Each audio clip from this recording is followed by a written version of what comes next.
Historically speaking, the authoritarian playbook is always the same. Their ultimate goal is to consolidate power, and they always use the same time-tested techniques. First, they start by attacking the free press. This is just a way to weaken the media's ability to hold the ruler accountable. You can see this dynamic at play when Trump calls any negative coverage of his administration fake news and threatens to take away the media's credentials. Next, they will usually try to blame the country's problems on minorities or use other vulnerable populations as scapegoats. This gives the ruler a way to validate people's concerns while redirecting their anger towards a specific ethnic group. If people start protesting or revolting, they will blame the dissent on foreigners or paid protesters. This usually gives the ruler justification to use force against civilians or to strengthen internal police forces. Next, they'll try to weaken judicial checks on power. They usually do this by publicly discrediting judges or the judicial system, defunding departments that investigate internal criminal activity, and working to remove people from powerful positions that are not loyal to the regime or its ruler, which leads us to the value of loyalty.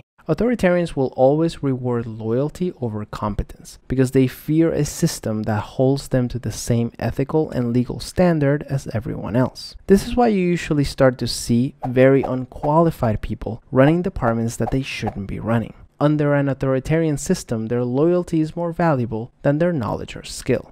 A lot of these dynamics are already happening in the United States. If we're not careful, the US can slip into a modern version of authoritarianism, where elections can and do happen, but they have no power to yield any type of social or political change. The good news is that humanity has had plenty of practice defeating authoritarian leaders. The one thing that works surprisingly well is nonviolent resistance. In fact, studies show that between 1900 and 2006, campaigns of nonviolent civil resistance were twice as successful as violent campaigns in defeating authoritarian leaders around the world. Nonviolent resistance movements are especially effective because they make it harder for the regime to justify using violence on its own people. The same studies also show that no government can withstand the challenge of 3.5% of its population. So what can you do? Authoritarians thrive on popular fear and collective resignation. The most powerful thing you can do is simply participate in resistance campaigns that are peaceful and nonviolent. Following movements like Indivisible or participating in campaigns by the ACLU are good places to start. Democracy is more fragile than we think. Let's put into action this time-tested way to defeat authoritarianism